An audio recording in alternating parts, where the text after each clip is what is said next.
Live from the world's capital markets, here are the latest financial headlines brought to you by News Factory. Hello and welcome to Wednesday's financial news.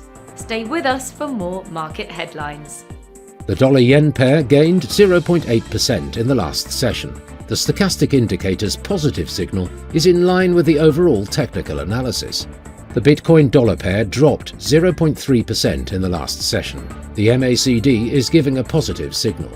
The gold-dollar price remained largely unchanged in the last session. The MACD is giving a positive signal.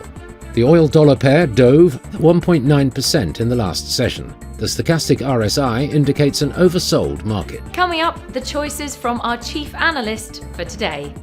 A second shipment of crude from a US Gulf of Mexico offshore field has sailed for Germany, according to vessel tracking data and trade sources, as European refiners test potential replacements for Russian oil. The safe haven US dollar hovered near a one-week high, while the Aussie, Euro and Chinese yuan remained under pressure as weak global economic data reignited recession fears. Embattled crypto lender Celsius Network is on track to run out of money by October, according to the firm's latest Chapter 11 documents. Celsius highlighted that it is expected to reach negative liquidity by October 2022 to approximately $34 million. Those were today's major economic events, and now moving on to world financial headlines. The Dutch consumer spending volume will be released at 07:30 GMT. The US retail sales at 12:30 GMT.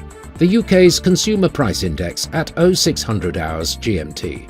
Finland's gross domestic product will be released at 0500 hours GMT. The UK's core consumer price index at 0600 hours GMT.